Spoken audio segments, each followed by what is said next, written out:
Ya, ini pada saat persalinan, kemudian juga, nah, teman-teman, sekarang kita akan masuk ke materinya. Kira-kira sebelumnya saya ingin tanya kepada teman-teman semua, bagaimana kira-kira apakah ada praktek persalinan yang mempengaruhi pada proses menyusui setelahnya? Menurut teman-teman, kira-kira apakah ada praktek-praktek persalinan yang dapat mempengaruhi proses menyusui setelah persalinan? Ada, Bu. Apa Ada. apa saja? Kalau nggak IMD berarti proses dari belajar menyusuinya sudah hilang. Kemudian ada Tidak. proses waktu nggak ada IMD, jadi proses belajar menyusui dari bayi itu terlewatkan.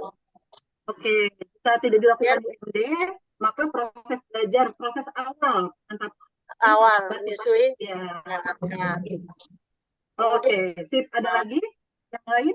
pemberian sufor sering di vaskes itu kadang-kadang diberi sufor. Diberi support. Oke, terima kasih Bu Rini. Ada lagi yang praktek persalinan kira-kira misalnya persalinan dengan apa Misalnya ibu dan bayi dirawat tidak terpisah. Ibu dirawat terpisah. Oke, baik. Tidak kerawat gabung. Oke, baik. Terima kasih semua masukannya. Oke, kita lihat di sini ya. Nah, terutama di sini sebenarnya yang dimaksud adalah dalam proses persalinannya. Tapi terima kasih tapi kakak-kakak semua.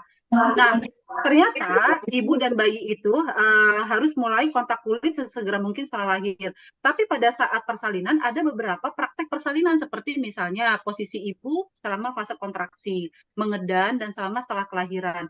Ini biasanya mempunyai dampak terhadap menyusui. Adanya rasa tidak nyaman, mempengaruhi keinginan dan kemampuan ibu mulai, ya enggak? Biasanya kalau ibunya kelelahan, apalagi kalau ada infeksi dan lain-lain, itu biasanya mulesnya kuat, gitu, ibunya lelah, sehingga memulai menyusuinya menjadi kurang semangat.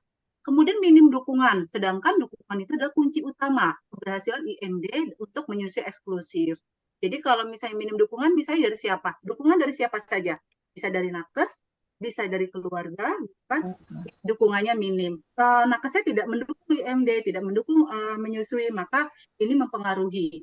Kemudian melarang ibu makan dan minum. Semoga sih praktek ini sudah tidak ada ya. Dulu beberapa masih ada. Adanya larangan karena nanti katanya takutnya EE-nya banyak pada saat dipimpin meneran gitu kan. Biasa gitu kalau bidan ya. Dan atau dulu zaman dulu, tapi kalau sekarang enggak, kok jangan banyak makan ya, nanti pada saat ngeden katanya keluar pupnya, padahal justru kalau dia kurang makan minum maka timbul kelelahan dan dehidrasi, membuat ibu kurang tertarik untuk kontak kulit dan menyusui bayi.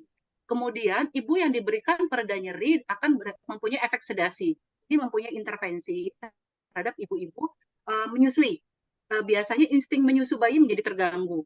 Kemudian juga episiotomi, kemudian jalur intravena yang ibunya dipasang infus, kateter gitu. Biasanya mempengaruhi gerak mobilisasi ibu. Biasanya proses menyusui juga sedikit terganggu. Membedong bayi erat setelah bayi lahir. Ini membuat bayi kehilangan refleks menyusu di jam pertama.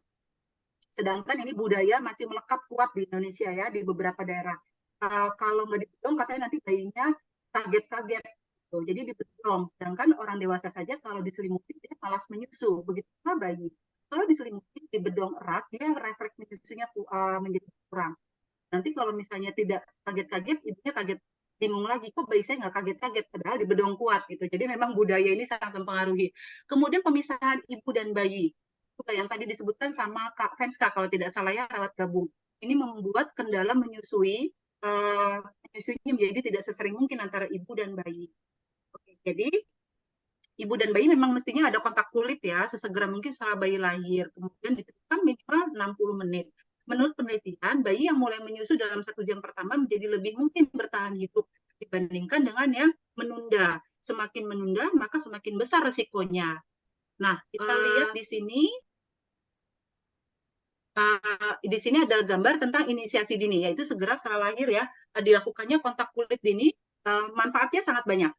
Di sini kita lihat menumbuhkan ikatan batin, kemudian menjaga suhu tubuh bayinya hangat, menumbuhkan ikatan batin. Karena apa? Kalau diletakkan langsung di dada ibunya akan melihat bagaimana bayinya, bersentuhan, mengelus, melihat, kira-kira dia mirip dengan siapa gitu kan. Kemudian tanpa ada pakaian yang memisahkan yang menjadi pembatas antara ibu dan bayi, sehingga dia bersentuhan langsung dengan kulit ibunya.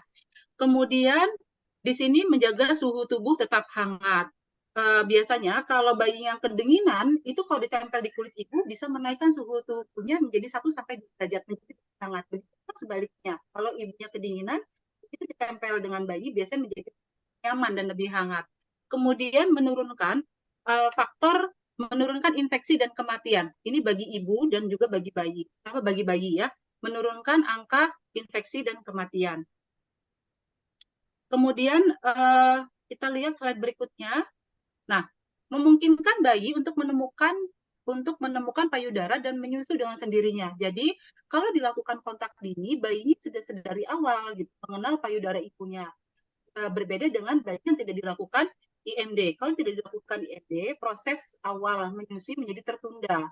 Biasanya keberhasilan ASI eksklusif juga menjadi lebih kecil dibanding dengan bayi yang dilakukan IMD.